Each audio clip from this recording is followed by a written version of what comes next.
별별연구소 TV 시청자 여러분, 안녕하십니까? 별이 된 아이들을 위한 엄마들의 이야기 준영아빠입니다. 안녕하십니까. 별이 된 아이들을 위한 아빠들의 이야기 건우아빠입니다. 안 어색하죠? 아빠들의 이야기 하니까. 아, 내가 엄마들의 이야기는 엄마든 아빠든 다 잘해요. 내가 뺏어왔어요. 그래서 멘트. 오늘 여러분 빠르게 좀 달려볼까요? 사무장님 오늘 무슨 얘기 들려드려야 시청자 여러분이 좋아하실까요? 다음 주 수요일이죠. 3월 9일. 3월 9일이면 20대 대선이 있지 않습니까? 네. 대선이 있는데 또 대선을 코앞에 두고 음, 대통령 얘기를 좀 해보는 게 어떨까요? 대통령. 뭐 이런 거죠. 우리가 원하는 대통령은 누구인가?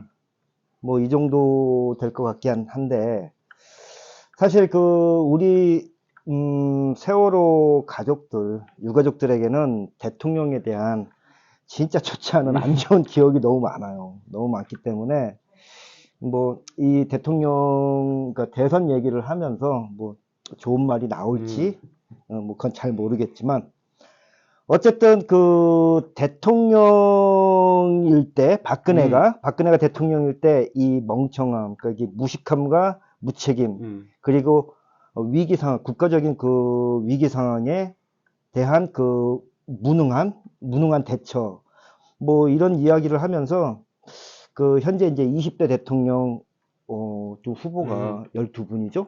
12분? 예, 이렇게. 한 분 오늘 사퇴했어요. 아, 그렇군요. 예, 그렇군요. 예. 좀 많은 후보가 출마를 하셨는데, 이 좀 비교를 해보는 그런 좀 시간을 가지면 어떨까 해서 좀 제안을 드립니다. 저희가 살면서 정말 큰 아픔을 당했고 네, 시청해주시는 여러분들께 우리 유가족들이 이 아파만 하고 있지 않다. 네. 이거 알리기 위해서 유튜브 시작했고 뭐 많은 칭찬과 격려 그리고 비판도 많이 받았습니다. 네. 정치 이야기를 해서 회초리죠. 비판을 받을 수도 있지만 그래도 오늘 정치 이야기 본격적으로 20대 대선 이야기 해보도록 하겠습니다. 다만 특정 후보를 지지한다는 이야기는 하지 않겠습니다. 네. 지지하면 안 되는 후보가 누군지 주로 이야기해 보겠습니다. 네. 세월호 참사 당시에 박근혜와 청와대가 이야기를 하고 뭐 지금 우리에겐 어떤 대통령이 필요할까? 또는 우리는 누구를 택하면 안 되는가? 좀 이렇게 약간 좀 반어법적으로 이렇게 이야기해 보도록 하죠. 예, 뭐 우리가 뭐 정치를 하는 사람들은 아니니까. 하지만 한 국민으로서 정치 이야기를 할 수는 있죠. 세월호 참사 당시에 네. 이 박근혜와 이 박근혜의 청와대 이야기를 하고 그리고 이제 지금 우리에겐 어떤 대통령이 필요한가? 뭐 또는 뭐 우리는 누구를 선택하면 안 되는가? 뭐 이런 이야기를 한번 해보도록 하겠습니다. 뭐 소장님께서도 뭐 박근혜 얘기만 나오면은 이 조절이 안 되는 이 감정이 막 복받쳐 오르실 텐데 뭐 그건 뭐 저도 마찬가지고 뭐 숨길 수 있는 감정이겠습니까 이게. 그래도 우리는 냉정하게 객관적으로 한번 이야기를 해보도록 하죠. 오늘 이야기의 주제는 뭐 저희가 뭐 늘상 하는 뭐 정치 이야기 중에 하나지만 대통령의 이야기이고 네. 그래서 뭐 바로 할 수 있을 것 같습니다. 그래서 우리는 원하는 대통령이 국민의 안전을 먼저 생각하고 유능하고 위기에 강한 대통령 이런 대통령을 원하는 게 아니겠습니까? 네, 맞습니다. 물론 이제 지금 소장님이 말씀해 주신 그런 대통령이 어떻게 보면 요건이죠. 요건에 어떤 사람이 좀 적합한지 그것도 우리가 좀 고민을 해야 될 문제인 것 같고 그러면 이제 무능하고 멍청했던 무식했던 박근혜 이야기를 한번 해보죠. 우선 세월호 참사 당일에 박근혜 그러니까 흔히 박근혜 7시간이라고 네. 얘기를 하죠. 우리가 아직 이거에 대해서는 정확히 알지 못해요. 밝혀진 바도 없고 사실. 이 부분에 대해서는 소장님께서 좀 정리를 좀 해주시고, 저는 참사 당시에 청와대 비서실과, 그다음에 1, 2, 3정 또는 이제 해경 상황실과의 통화 내용, 그리고 이제 국정조사 당시에, 당시 김기춘 비서실장이었죠. 이 김기춘의 발언이라든가 이런 내용에 대해서 좀 말씀을 좀 한번 드려보도록 하겠습니다. 아니, 잠시만요. 네. 저에게 박근혜 동선을 어떻게 정리하라고 그러세요? 뭐 잘 알면서. 저 조사관 아니고요. 조사관보다 잘 알잖아요. 또 대통령 기록물 본 적도 없고요. 저한테 왜 그러세요? 자, 일단 빼지 마시고, 네. 우선 뭐 밝혀진 것이라도 예. 한번 좀 쉽게 정리를 음. 좀 해주시고, 그럼 이제 저부터 좀 시작해 보겠습니다. 네. 우리와 또 우리 대한민국, 우리나라의 모든 국민들께서 이 박근혜 정권, 특히 박근혜에게 그 분노했던 그 지점이 네. 몇 군데 있어요. 예. 몇 군데 있는데, 그 중에서 저희한테는 가장 컸던 두 점 정도를 지금 말씀드리려고 하는데, 첫 번째는 이 구조 활동에 전념을 해야 될 그 당시 현장에 있는 해경들에게 청와대는 그 현장 영상, 동영상. 예, 동영상을 계속 요구합니다. 아주 보채죠. 네. 그 어린애가 뭐 사달라고? 예, 보채듯이 보채고, 모든 일에 우선적으로 이 동영상부터 보내라고 요구를 합니다. 이게 단적으로 말씀드리면 구조 활동을 방해한 거거든요. 적극적으로 방해한 거거든요. 예. 그리고 이제 두 번째는 박근혜 자신이 중대본에 가서 한 얘기예요. 한 오후 5시가 좀 넘어서 중대본에 나타나서 한다는 얘기가 참 기가 안 막힙니다. 이거. 구명조끼를 입었다는데 그렇게 찾기가 힘든가요? 뭐 이런 아주 그 희대의 그 참 멍청하고 무식한 발언을 해서 우리 그 유가족들 뿐만 아니라 모든 국민들에게 공분을 샀었죠. 네. 처장님 질문이 있습니다. 뭐 당시 청와대는 네. 그 위급한 상황에 동영상이 왜 필요했을까요? 뭐 저는 좀 알고 있는데 우리 시청하시는 여러분들 위해서 좀 설명을 좀 해주시면 좋겠어요. 알고 계시는 분이 설명 좀 해주시죠. 단적으로 말씀드리면 네. VIP 보고용입니다. 이 VIP는 물론 이제 박근혜한테 보고하려고? 이 단순히 보고만 하려고 그 급박한 상황에 동영상을 촬영을 해서 보내라. 이렇게 요구를 한 거죠. 현장 구조 세력들한테. 이 박근혜 청와대는 이 상식적으로 당시의 상황을 파악하고 구조에 대한 적극적인 명령이나 또는 어떤 구조 상황에 대한 그 부처 간의 효율적인 그 조율, 뭐 이런 것들에 대해서 이런 것들이 진짜 필요하다면은 동영상을 요구할 일이 있을까요? 저는 없다라고 보거든요. 물론 이제 여러분들이 그 생각하시는 만큼 또 이제 기대하시는 만큼 당시 그 박근혜와 그 박근혜 정부 청와대 박근혜 정부는 진짜 똑똑하지 못했어요. 뭐 박근혜를 닮아서 그런 건지 그건 뭐 잘 모르겠지만 하여튼 저는 멍청했었다라고 이렇게 표현을 하고 싶습니다.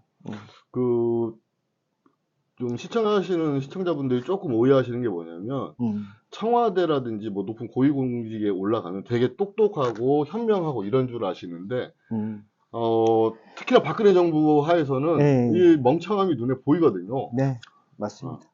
그래서 그 당시의 그 상황을 좀 간단하게 정리를 좀 해봤는데 이 정리된 상황을 제가 좀 말씀을 좀 드리도록 하겠습니다. 상당히 많던데요. 많은가요? 네. 많죠. 많은데 그 중에서도 진짜 웃지 못할 이야기들도 있습니다. 그 이야기들을 좀 제가 이렇게 좀 정리를 좀 해봤는데 요거를 제가 좀 보면서 좀 말씀을 드리도록 할게요. 뭐 다 보면서 하고 있는데 뭘 또 싶고. 그래도 그렇게 말씀을 해야죠, 형식적으로는. 자, 제목을 좀 이렇게, 소제목을 이렇게 붙여봤습니다. 구조보다 중요한 VIP 보고. 다른 거 하지 말고 영상부터 띄워. 그쵸. 사실 이 청와대는 위기관리센터가 있습니다. 위기관리센터가 있는데, 이 위기관리센터가 그 세월호 사고를 인지하고 난 이후에 한 9시 20분경 처음으로 그 해경 상황실과 통화를 하게 됩니다. 내 청와대는 이때부터 첫 통화부터 동영상을 요구를 했죠. 동영상만 찾았어요. 그리고 또 위기관리센터뿐만이 아니고 청와대 그 국가안보실도 마찬가지로 9시 39분경에 이 해경 상황실과 통화를 하는데 이때도 역시 VIP에게 보고할 영상을 요구를 했어요. 뭐 이런 그 말도 안 되는 이 해경 상황실과의 통화는 뭐 이후로 계속 되는데, 제가 이제 몇 가지만 말씀드리면, 첫째 9시 9분에 이런 얘기를 합니다. 현지 영상 받아볼 수 있습니까? 아니면 사진이라도. 뭐 꽁 대신 닭이라는 얘기인가? 뭐 하여튼 뭐 영상이 없으면은 사진이라도 달라. 이게 그래 이제 해경 상황실에서 그 함정과 연락이 잘 안 되니까 그렇게 이제 얘기를 하니까 이 청와대 국가안보실은 그 사장 한 장이라도 빨리 좀 보내라고 그렇게 이제 재촉을 합니다. 그리고 10시 15분에 그 영상 가지고 있는 해경 도착했어요. 그때 이제 영상을 찍을 수 있는 예, 찍을 수 있는 장비가 있는 그 카메라 장비가 있는 그 해경 함정이 이제 도착했느냐, 현장으로 가고 있는 중이었었는데 그렇게 얘기해요. 그 영상 가지고 있는 해경 도착했어요. 그 배가 빨리 가야 하는데 라고 또 재촉을 하죠. 그리고 이제 10시 25분 이때 진짜 아주 환상적인 청와대의 지시가 내려옵니다. 그러니까 해경 상황실에서 그 영상 시스템이 있는 그 배가 함정이 10분 이내에 도착할 것 같습니다 라고 얘기를 하니까 청와대가 이렇게 지시를 해요. 그 지시해 가지고 가는 대로 영상 바로 띄우라고 하세요. 다른 거 하지 말고 영상부터 바로 띄우라고 하세요. 아무것도 하지 말고 구조하지 말고 그렇죠. 영상 띄워라. 그걸 요구를 합니다. 그 후에 이제 32분에 몇 분 후인 그 32분에 또 이런 얘기를 해요. 요청하는 게 아니고 거기 해경한테 다이렉트로 전화해서 바로바로 그거 좀 실시간으로 보고하라고 하라니까 그게 제일 중요하니까 그게 제일 중요하다고 하는 거예요. 그 영상이 그 참사 현장에서 제일 중요하다라고 이렇게 그 시간대면 배가 선수 만나고 완전 침몰했던 시간 아닌가요? 맞죠. 10시 32분이면 지난 그 선체조사위원회가 조사 결과 보고서에서도 어느 정도 결론을 내렸지만 A갑판, B갑판이 완전히 침수가 됐고, 그렇죠. 예, 그 다음에 그 세월호 선수의 앞부분, 배가 뒤집어진 채로 그 앞부분만 조금 남기고 침몰한 그 시간이었었거든요. 예. 그러니까 이들에겐 뭐 국민의 생명 이런 건 안중에도 없었어요. 없었고 아무리 천번 만번 뭐 생각을 해봐도 이해할 수 없는 짓들을 한 거죠. 예. 뭐 해수부 역시도 뭐 같은 시간대에 뭐 똑같은 짓을 했는데 여기도 참 웃긴 얘기가 하나 나와요. 정말 웃겨요?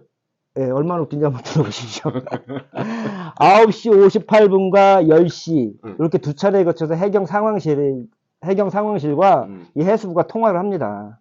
통화를 해서 카메라 달린 것 중에 제일 빨리 도착할 만한 거 하면서 이제 해수부로 ENG 카메라 좀 넘겨주세요. 278호기 카메라 영상이 안 나오니 다음 가까운 곳 없는지 하면 이렇게 계속 또 해수부도 마찬가지로 재촉을 해요. 근데 소장님, 이 해수부가 이렇게 재촉한 이유가 뭔지 아세요? 그것도 보고용인. 궁금하시죠? 보고용이요? 뭐 보고용 그럴 수도 있죠. 그런데 이건 더 웃긴 게 젠장 처관님이 오시니까 처관님 보여드리려고? 처관님이 오시니까 이거 뭐 의전용도 아니고 나 진짜 이거 도대체 이해를 할 수가 없는 그런 얘기들인데 결국에 세월호가 공식적으로 침몰한 그 시간이 10시 30분 정도지 않습니까? 마지막으로 탈출은 10시 15분에 탈출한 게 마지막이고요. 예. 이때는 그 횡경사가 급격한 횡경사가 일어난 후 약 한 100분 정도가 경과된 시간이고 또 해경 항공기 뭐 CN235기나 또 헬기들 그리고 1, 2, 3정이 도착한 이후 약 1시간 정도가 경과한 시간이었어요. 이때는 세월호가 130도가량 기울어졌던 시점입니다. 완전 뒤집어졌다는 거잖아요. 그렇죠. 근데 이런 시점에 뭐 태선 방송이나 아니면 선내 진입 한 번도 없이 골든타임을 모두 허비해버린 이 작자들이 보고용, 의전용 그 영상을 요구를 하는 거죠. 참 어쨌든 이 청와대든 해수부든 이들이 최우선으로 확인해야 할 것은 가장 중요한 게 VIP 보거나 의전이 아닙니다. 그죠? 선내에 갇혀있는 승객들을 어떻게 하면 빨리 무사히 구조할 수 있을 것인가. 또 정확한 현장의 상황을 파악을 해서 빠르고 실질적인 구조 작업을 할 수 있도록 구조 세력을 독려하고 또 확인하고 이랬어야 되거든요. 근데 이들은 오로지 VIP 보고와 의전 이거에만 집착을 하게 된 거죠. 집요하게 독촉을 하고. 이게 말 그대로 현장 구조 세력이 구조 활동을 방해한 거 아닙니까? 도대체 이게 말이나 되는 겁니까? 저 긴 내용을 좀 정리를 되게 좀 깔끔하게 해오셨는데 질문 하나만 드려볼게요. 네. 보고는 그냥 아무렇게나 하면 되는 거 아닌가요? 뭐 이렇게 정확하게 상식적으로 더 정확한 이렇게 보고를 하면 되는 거 아닌가요? 보고요? 지금 지금 말씀을 듣다 보면 상식적으로 보고하는 보고 체계가 작동하지 않았다 이렇게 느껴지거든요. 네, 맞습니다. 정확한 지적이죠. 이 보고라는 것은 신속하고 정확하게 하는 것이 보통 사람들이 알고 있는 상식이지 않습니까? 더군다나 이런 그렇죠? 위급 상황에. 그런데 이 박근혜 청와대는 달랐어요. 뭐 예를 들어 뭐 누가 VIP에게 보고를 할 것인가, 또 어떻게 보고를 할 것인가, 무엇을 할 것인가, 또 보고를 하면서 어떻게 VIP를 이해를 시킬 것인가, 뭐 이런 정도인 것 같은데, 이게 원래 긴급 상황에 선 조치 후에 후보고하는 그런 시스템도 있지 않습니까? 그런 그렇죠. 방법이 있고 그렇잖아요. 그러니까 결국에 이런 국가적인 재난 시에 컨트롤 타워의 그런 위치에서 무엇을 어떻게 해야 할 것인가 이거에 대한 그 지식, 이해가 전혀 없었다는 거죠. 전혀 몰랐다는 거죠. 지금 그 처장님 말씀 듣다 보면 그럼 청와대 비서진들이 박근혜에게 보고할 때 방식에 대한 고민에서 동영상 보고를 택한 거고 네. 그 이유는 보통의 방법으로 보고를 해봐야 못 알아들으니까 그럴 수 있죠. 동영상이라도 보여주면서 보고를 해야 되는 거 아니냐. 그렇지 않으면 보고조차 하지 않은 비서관으로 찍힌다. 뭐 기억에 남지 않으니까 뭐 이런 건가요? 물론 뭐 올바른 지시는 기대할 수 없는 상황이겠지만 제가 말씀드렸잖아요. 그 멍청하고 무식하다고. 제가 이 한 가지 더 진짜 꼭 말씀드리고 싶은 부분이 당시 그 구조 세력들에게 그 영상을 요구한 이거는 이 정부가 청와대가 컨트롤 타워의 역할을 못한 것이 아니고 안 한 겁니다. 하지 않은 거예요. 이건 뭐 직무유기나 뭐 그 업무상 과실 뭐 이런 차원이 아니라 부작위에 의한 살인이거든요. 국민들을 살인한 거예요. 국가가 자국민을 죽도록 내버려두는 이런 행위가 바로 국가의 폭력이고 국가의 살인 아니겠습니까? 국가 범죄죠. 국가 범죄죠. 뭐 아무리 아까 그 말씀해 주신 내용 중에 아무리 멍청한 박근혜라고 하더라도 그 주위에 그 뭐 비서관들 중에서는 또 무능한 비서관들이 다 무능하다라고 볼 수는 없지 않을까요? 뭐 근데 그들도 역시 그들 나름대로의 어떤 눈치를 본 것 같아요. 눈치라. 그러니까 공무원들의 그러니까 일명 상사 얼굴 표정 살피기. 그렇죠. 멍청하고 무능해서 못 알아듣는 상사에게 최선을 다해서라도 설명한다. 그렇게라도 해놓지 않으면 일이 잘못되었을 때 불똥이 공무원인 자신에게 튀어서 철밥통이 깨지니까. 그렇죠. 철밥통이 날아가죠. 이거네요. 윤석열이 당선되면 공무원들은 누구 눈치를 볼까요? 윤석열, 김건희, 아니면 건진법사? 아이고 또 얘기가 또 옆길을 새버리네요. 뭐 비서관들이 박근혜보다 최순실 눈치를 더 봤잖아요. 마찬가지가 되지 않을까. 뭐 그렇게 뭐 예상을 해봅니다. 그런데 당시 보고하지 않았잖아요. 네. 보고했다고는 하는데 제가 알기로는 당시 전화로도 안 되고 팩스로도 안 되고 그래서 비서관이 직접 뛰어간 걸로 알고 있거든요. 네. 뛰어갔든지 자전거 타고 갔든지 아무튼 뭐 간 걸로 알고 있어요. 차를 타고 간 거. 차를 타고 갔는지. 뭐 가서 침실 앞 책상 위에 놓고 나갔다고 증언했어요. 네. 그래서 보고라고 우겨가지고 이거 재판까지 간 거예요. 그렇죠. 이게 어이없게 이게 말인지 막걸리인지 무슨 보고한다고 뛰어가서 책상 위에다 놓고 나오는 게 보고라고. 이거 말도 안 되는 얘기를 하고 있어요. 아무튼 나 정말 멍청한 인간의 비유 맞추려고 그리고 이해를 시키려고 동영상을 요구한 것 같다. 지금 이 사안은. 그래서 컨트롤 타워 자체가 그러니까 세월호 참사에 관련해서 뭐 명령, 내리거나 뭐 이런 자체도 아니고 세월호가 뭐 이렇게 침몰되고 있는 상황도 이해시키지 못했다. 뭐 이런 거네요? 예, 그러니까 멍청하고 무식하고 무능하고 이런 사람이 대통령이라는 그런 막중한 책임과 권한이 있는 자리에 있으면 안 된다는 거죠. 하나 또 있습니다. 아까도 잠깐 말씀드렸지만 그 대통령의 7시간 뭐 7시간 넘게 정말 뭐 하고 있었는지 뭐 확인 안 된 것들이 너무 많은데 이런 박근혜가 중도 보내서 그 했던 얘기 아까 잠깐 말씀드렸지만 그 말이 이런 인간은 절대 책임과 권한이 있는 자리에 있으면 안 된다 라는 생각이 더 들거든요. 더 느껴지고 이게 뭐 당시에 우리는 그 아이들의 안위가 너무 걱정이 돼서 그 모든 언론과 그 다음에 SNS 뭐 이런 곳에서 뭐 눈을 떼지 못하고 계속 확인하고 쳐다보고 그랬지 않습니까?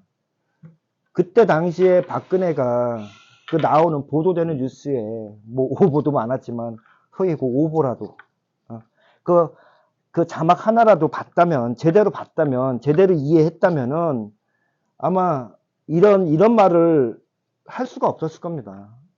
물론 뭐 머릿속이 비었으면 할 수도 있겠지만 뭐 구멍조끼를 입었다는데 그렇죠. 뭐 그렇게 찾기가 힘든가요? 네. 뭐 그 말이죠. 그렇죠. 이 당시 상황을 전혀 인지하고 있지 못하다는 것을 자기 스스로 그 뭐라 그럴까 그 실토했다 그럴까요? 자백했다고? 자백했다? 자인했다? 자인했다. 예. 자인했다는 말이 맞겠네요. 아무튼 그 500명에 가까운 그런 국민들이 아니는 뭐 전혀 관심조차 없었다는 걸 그런 말이죠. 이 박근혜나 당시의 그 국정농단 세력 이 자들에게 정말 우리 국민들은 개였을까요? 돼지였을까요? 말은 비싼가? 정유라가 말을 좋아해서. 그렇군요. 사실 뭐 이렇게 실없는 웃음 계속 나오지만 사실 그 요즘도 그 웃긴 상황을 참 많이 봅니다. 박근혜처럼 윤석열도 발언에서 참 웃긴 발언을 했죠. 웃긴 얘기 했죠. 너무 많아서. 제가 최근 거 하나만 말씀드리면 푸틴 대통령이 정치 경험이 없어서 뭐 전쟁을 벌였다. 우크라이나를 쳐들었다. 러시아와 우크라이나의 지금 그 침공 소식을 전하면서 이제 이런 얘기를 했는데, 아니, 제가 뭐 윤석열 후보가 뭐 멍청하다라고 뭐 얘기하는 건 아니지만, 아니 도대체 뭘 하는 거죠? 뭐 푸틴하고 뭐 안 친해서 그런가요? 아니요, 그 푸틴 러시아 대통령이 지금 대통령을 몇 년째 하고 있는 겁니까? 근데 이런 사람 보고 정치 경험이 없다라고 얘기하는 게, 제가, 뭐, 윤석열 후보가 뭐, 멍청하다라고 얘기하는 건 결코 아니고요. 결코 아니고, 제가 볼 때, 제 개인적인 시각으로 볼 때, 이 사람은 그 막강한 권한과 권력, 책임이 있는 자리에 있어서는 안 되는 사람이구나. 이런 생각이 계속 들고, 자꾸 이런 얘기를 하게 되네요. 예. 적극 공감합니다. 공감하고요. 당시 그러니까 2014년 당시 그들에게는 그 국정농단 세력 그들에게는 우리는 사람이 아니죠. 뭐 정유라, 최순실, 김기춘, 우병우, 한교안 뭐 몇몇 더 그 정도만 사람이었을까? 뭐 그들이 요즘도 그렇게 본다는데 제 손목 발목까지 다 겁니다. 뭐 이건 뭐 웃으라고 한 얘기인데 웃지도 않고 뭐. 아니 걸어도 된다고 저는 얘기하려고 그랬죠. 저에게 4월 16일에 박근혜 동선을 이야기하라고 하셨잖아요. 네. 뭐 밝혀진 것이 별로 없는데 뭐 그래서 아주 짧습니다. 근데 조금 얘기해 볼게요. 오전 10시에 첫 보고를 받는다고 나와요. 네. 근데 아까 말씀드렸다시피 책상 위에 놓고 나오는 보고, 같이 하는 보고. 그것도 보고인가? 그리고 또 사라져요. 네. 그리고 갑자기 최순실이 오후 2시쯤에 청와대에 박근혜를 보살피러 들어옵니다. 그리고 머리 올리고 회의 준비시켰다는데 2시간 넘게 머리를 말고 있었어요. 네. 2시간. 그 급박한 시간에. 그리고 중대본에 가서 뻘소리를 하더니 그 뒤에 또 사라집니다. 안 보여요 또. 그리고 4월 17일 날 참사 현장 삼청 구함에 와서 기념사진 한번 찍고 그 물 뿌린 그 잠수하는 잠수사들하고 기념사진 찍고 악수하고 진도체육관 가서 뭘 약속한다고 뭐 찾아오라고 뭐 약속한다고 하면서 뻘소리로 우리 유가족들 속이고 네. 그 돌아오는 와중에 체육계 개혁에 대해서 발표합니다. 이건 예상입니다만 밑도 끝도 없이요. 최순실이 정유라 위해서 체육개혁 추진하라고 이야기 시킨 것 같고요. 근데 왜 타이밍이 이때일까? 그게 이것들이 멍청한 것도 있지만 이제 자기 보신이라고 하죠. 자기를 위하는 끝이 없어요. 끝이. 예. 아, 정말 욕 나오는데 당시 그 상황과 멍청했던 박근혜의 이야기는 더 있는데 우선 두 가지만 하고요. 자꾸 윤석열이 비교돼서 네. 이게 대화를 해야 되는 거잖아요. 토론을 해야 되는 거잖아요. 근데 계속 이것만 보고 있잖아. 네. 얼굴을 안 봐요. 그게 뭐냐면 준비된 내용 아니면 발언을 못 한다는 거예요. 좀 이게 내가 보기에는 옛날에 그 수첩공주 박근혜하고 똑같은 그 상황이 되는 거 아니냐. 네, 맞아요. 이게 뭐 적어 있는 거 아니면 읽지를 못하는. 그 참 너무 이게 당시 박근혜 최순실과의 관계와 너무 이렇게 네. 오버랩이 돼서 그 생각나시잖아요. 이영선 행정관이 최순실한테 그 전화 건널 때 몰래카메라 전화 건널 때 이렇게 싹싹 닦아서 주고. 네, 맞아요. 이거 완전히 똑같지 않나요? 예. 참 이야기가 자꾸 옆으로 새네요. 우리도 뭐 이렇게 대본 보고 하지만, 그래도 우리는, 기본은 대본이지만, 그렇지. 또 중간중간에 필요한 내용들도 애드립도 하고 하지 않습니까? 근데 그 애드립조차도 못 한다는 거죠. 다시 본론으로 가서, 처장님 김기춘의 국정조사 때, 네. 그 국회 발언 이야기해 주시는 걸로 돼 있잖아요. 네네. 시간이 좀 오버가 되지만, 네. 계속 좀 이어서, 좀 해보겠습니다. 이어서 가신다고요? 그러죠. 뭐, 나눠요? 아니요. 나눠야죠. 지금 너무 길어져요. 예, 나누시죠. 예, 2부에 가시죠, 2부로. 자, 예, 앞에서도 지금, 주먹을 불끈 드시네. 우리 촬영 감독님께서. 네, 그러면은, 시간이 너무, 많이 길어졌어요. 많이 길어졌고. 근데 사실 뭐, 이거보다 시간이 더 필요한데, 어쨌든, 요쯤에서, 예. 우리, 일부라고 얘기를 하고, 여기서 나누고, 우리 김기춘의 국정조사 때. 국정조사, 그때 국회 발언, 요 부분에 대해서는 우리 조금 이따, 예, 다시 2부에서. 또 연결해서 하는 걸로, 예, 그렇게 좀 하겠습니다. 네, 알겠습니다. 여러분의 구독, 좋아요, 알림 설정은 저한테 큰 힘이 됩니다. 네. 많이 좀 도와주시고요. 눈물 나요, 지금. 이따 뵙겠습니다. 자, 수고하셨습니다.